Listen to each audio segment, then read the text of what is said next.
Cook TV. मछुआरा और mutton वाला। चरण एक मछुआरा था। वो नदी से मच्छी पकड़कर पास वाले गांव के एक कसाई को बेचता था। सुनो जी, जरा इन मछलियों का वजन करो। गौतम ने मछलियों को तौला। यह 6 किलो मछली है, तो यह रहा तुम्हारा पैसा। चरण रोज मछली पकड़ता था और उसे मटन व्यापारी गौतम को बेचता था। ठीक है चरण, तुमने हमेशा की तरह मछलियाँ ला कर दे दी, लेकिन आज मुझे 5 किलो ज्यादा चाहिए। क्या तुम ला कर दे सकते हो? जरूर ला कर दूंगा, और मुझे भी आज 5 किलो मटन चाहिए। ये लो तुम्हारा 5 किलो मटन। मैं घर जाके मछलियाँ लेकर आता हूँ। दिव्या, आज गौतम ने 5 किलो मच्छी ज्यादा मंगवाई है। हमारे पास तराजू तो है, लेकिन वजन नहीं है, तो हम 5 किलो मच्छी कैसे तोलेंगे? आज मैंने 5 किलो मटन लाया है, तो हम उससे वजन जैसा इस्तेमाल कर मच्छी तौल सकते हैं। चरण ने मटन को एक पलड़े पर रखा और दूसरे पलड़े पर मच्छी को मटन के बराबर तौला। वो मछली लेकर मटन के दुकान के पास पहुंचा। ये लो तुम्हारे 5 किलो मच्छी। क्या मेरा 5 किलो मच्छी और मटन तैयार है? ये लो तुम्हारा मटन। मछली का वजन करते समय वो तो 4 किलो हो गया। अरे भाई चरण, मछलियों का वजन इतना कम क्यों है? मैंने घर पर तराजू की एक पलड़े पर तुम्हारा 5 किलो मटन रखा और मछलियों को दूसरी पलड़े पर रखा और बराबर वजन में तौल कर यहाँ लाया। मुझे लगता है कि इसके पीछे गौतम का हाथ है। शायद उसने मटन को तौलते समय भी कुछ हेरा फेरी की होगी। गौतम, इस मटन को जरा फिर से तौल सकते हो? जी, लेकिन मटन का वजन तो बराबर ही है। वो देखा जाएगा, पहले तुम उसको फिर से तौलो। गौतम ने मटन का वजन किया और वो सही यानी 5 किलो था। पापा पापा इधर देखो, इस पलड़े पर चुंबक लगा है।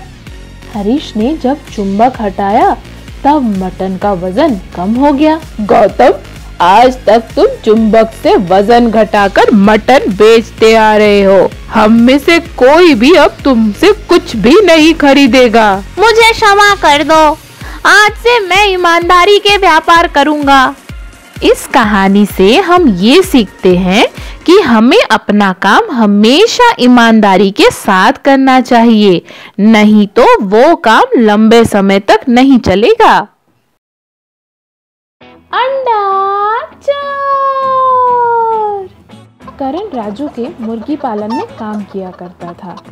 मैं बहुत काम करता हूँ, फिर भी मुझे कम पगार मिलती है। मालिक, मेरी पगार काफी नहीं है, कृपया मुझे थोड़ा ज्यादा पैसे दीजिए। माफ करना, मैं और ज्यादा नहीं दे सकता हूँ, क्योंकि अंडे इस वक्त सामान्य दाम से बहुत कम में बिक रही हैं।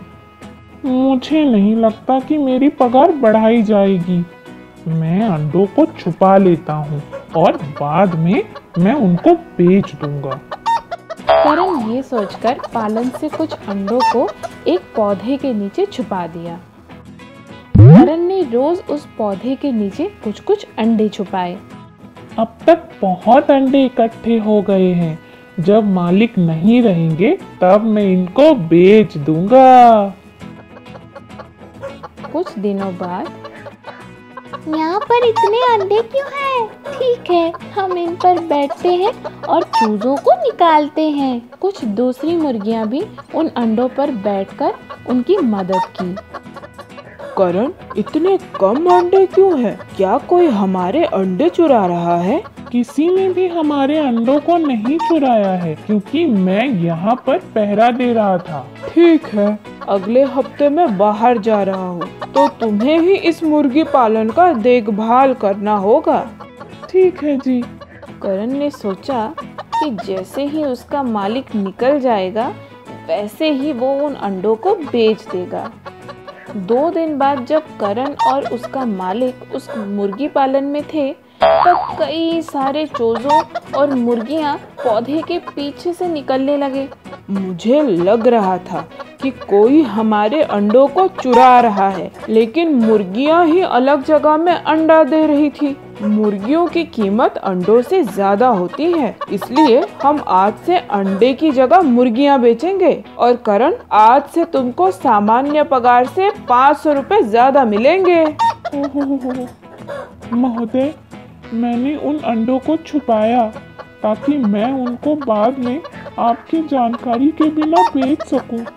लेकिन आप बहुत दयालु हैं, मुझे माफ कर दीजिए। मैं ऐसा फिर कभी नहीं करूंगा। ज्यादा पगार ना पाने के कारण अंडे चुराना ठीक बात नहीं थी, लेकिन हम आज से अंडों की जगह मुर्गियां बेचेंगे। इसके लिए आज से तुम्हारा पगार बढ़ाया जाता है। इस कहानी से हम ये सीखते हैं कि अगर हमें अपने काम के लिए काफ़ी धन नहीं मिलता है तो हमें अधिक कमाने के लिए गलत रास्ता नहीं अपनाना चाहिए।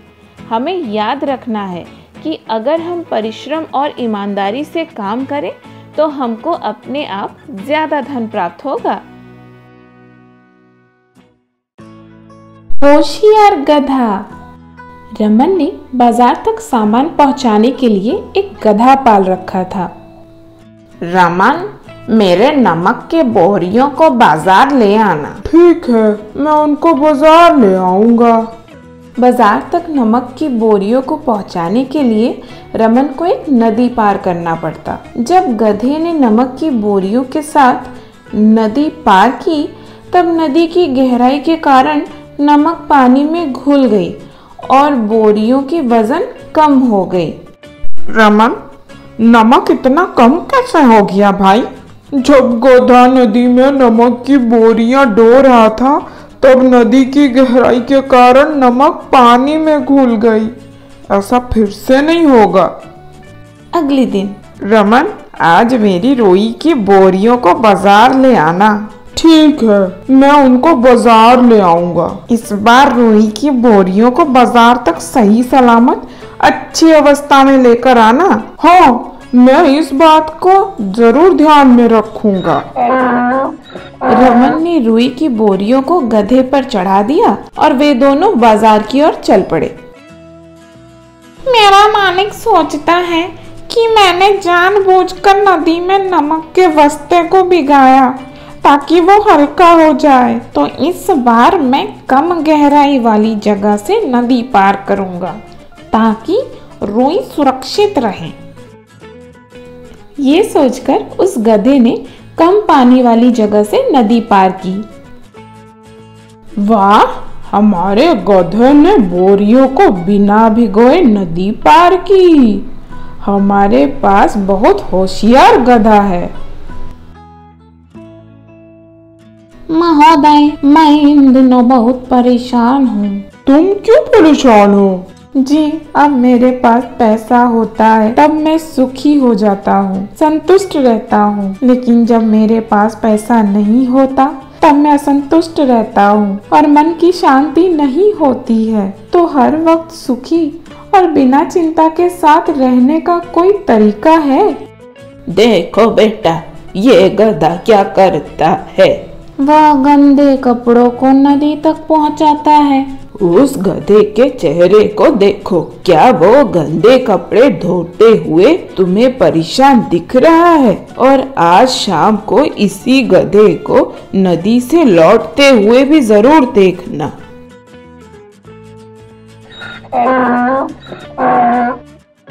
शाम को वही गधा उस नदी से धुले हुए साफ कपड़ों के साथ लौट रहा था। अब इस गधे को देखो बेटा, यह गधा अब साफ कपड़े लेकर जा रहा है, लेकिन उसके चेहरे पर वही सुबह वाली भाव है।